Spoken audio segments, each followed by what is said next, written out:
দর্শক, কেন্দ্রীয় শহীদ মিনারে রয়েছেন সহকর্মী সাইফুল রিপন এবং আলিমুজ্জামান সাফওয়ান। সরাসরি যোগ দিচ্ছেন তারা। সাইফুল, ভাষা শহীদদের শ্রদ্ধা জানানোর জন্য শহীদ মিনার প্রস্তুত হয়েছে কিনা, কেমন দেখছেন পরিস্থিতি, জানাবেন।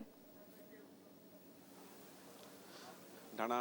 মহান শহীদ দিবস, আন্তর্জাতিক মাতৃভাষা দিবস উপলক্ষে ইতিমধ্যেই কিন্তু সামগ্রিক প্রস্তুতি সম্পন্ন হয়েছে এবং আমি যদি একটু দেখানোর চেষ্টা করি,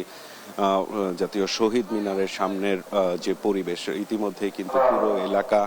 আইন শৃঙ্খলা রক্ষাকারী বাহিনীর সদস্যরা পুরোপুরি নিয়ন্ত্রণে রেখেছেন এবং এখানে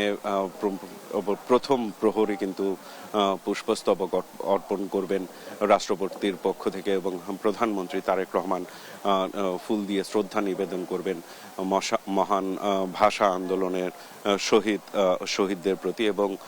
পরবর্তীতে কিন্তু সর্বসাধারণের যে শ্রদ্ধার জন্য উন্মুক্ত করে দেওয়া হবে। এবং এই মহান আন্তর্জাতিক মাতৃভাষা দিবস এবং শহীদ দিবস উপলক্ষে ইতিমধ্যেই কিন্তু রাষ্ট্রপতি এবং প্রধানমন্ত্রীর পক্ষ থেকে পৃথক বাণী দেওয়া হয়েছে এবং সেই বাণীতে প্রধানমন্ত্রী তারেক রহমান যেটি বলেছেন যে মহান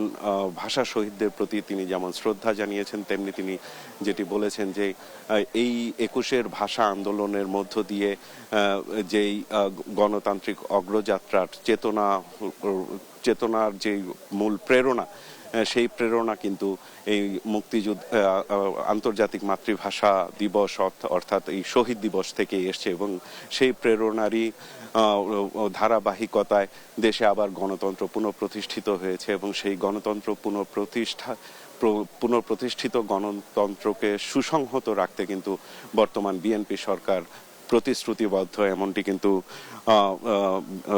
বাণীতে কিন্তু প্রধানমন্ত্রী তারেক রহমান জানিয়েছেন এবং ইতিমধ্যেই শ্রদ্ধা নিবেদনের জন্য সামগ্রিক প্রস্তুতি সম্পন্ন করা হয়েছে এবং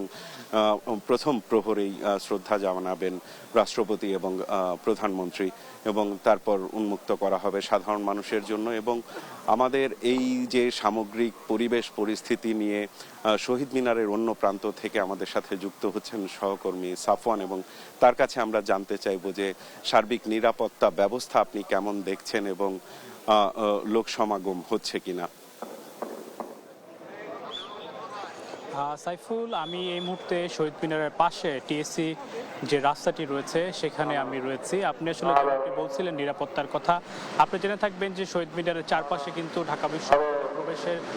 6টি গেট করা হয়েছে এবং ভিতরে কিন্তু জনসাধারণ যারা রয়েছে প্রবেশ করতে দেওয়া হচ্ছে না, যেহেতু আজকে 12টা 1 মিনিটে প্রধানমন্ত্রী, রাষ্ট্রপতি সহ অন্যান্য রাজনৈতিক দলের যারা নেতারা রয়েছেন তারা কিন্তু আসলে শহীদ মিনারে এসে শ্রদ্ধা জানাবেন, যেটি আসলে আপনি বলছিলেন। তো নিরাপত্তার বিষয়টি আসলে সর্বোচ্চ আমরা সন্ধ্যা থেকে আসলে দেখতে পেয়েছি। এখানে কিন্তু আইন শৃঙ্খলা রক্ষাকারী বাহিনীর সদস্যরা তৎপর রয়েছে এবং আমরা যেটি দেখতে পেয়েছি ঠিক 8টার দিকে কিন্তু এসএসএফ সদস্যরা তারা পুরো এলাকার নিয়ন্ত্রণ সেটি তারা নিয়ে নিয়েছে এবং তারা তাদের বিভিন্ন সরঞ্জামাদি সহ যারা ডগ স্কোয়াড রয়েছে তারা ডগ স্কোয়াডের সদস্যদের আমরা দেখতে পেয়েছি তারা যে সুইপিং করে থাকেন ভিভিআইপি কোনো জায়গায় আসলে সেখানে সেই কার্যক্রমটি তারা সম্পন্ন করেছেন এবং ভিতরে যারা প্রবেশ করেছিল তাদেরকে কিন্তু ব্যারিকেডের বাইরে কিন্তু ইতিমধ্যে নিয়ে আসা হয়েছে। তবে অনেকে আসলে অস্থায়ী নিরাপত্তা পাস নিয়েছেন যারা ভেতরে প্রবেশ করবেন, তবে তাদেরকে আসলে যাচাই বাছাইয়ের মাধ্যমে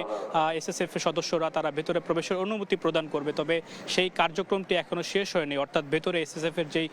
তল্লাশি কার্যক্রম সেটি এখনো চলমান রয়েছে। তারা বিভিন্ন স্তরে, এখন পর্যন্ত জানতে পেরেছি 3 স্তরের নিরাপত্তা বলয় তৈরি করা হয়েছে, সেইগুলোর সর্বশেষ যে কার্যক্রমগুলো সেটি কিন্তু তারা করছে। তো বাইরে আপনি যেটি বলছেন জনসাধারণ সহ যারা আসলে অস্থায়ী পাস নিয়েছেন ভেতরে প্রবেশ করবেন, বিভিন্ন সহযোগিতা করবেন এবং শ্রদ্ধা নিবেদন করবেন, তারা কিন্তু এখন পর্যন্ত অপেক্ষামান রয়েছেন এবং আজকে রাত 12টা 1 মিনিটে প্রধানমন্ত্রী, রাষ্ট্রপতি সহ অন্যান্য বিরোধী দলীয় নেতৃবৃন্দ তারা কিন্তু শহীদ মিনারে এসে শ্রদ্ধা জ্ঞাপন করবেন। তো আমার কাছে এখন পর্যন্ত এই ছিল শহীদ মিনার থেকে সর্বশেষ খবর। ডানা।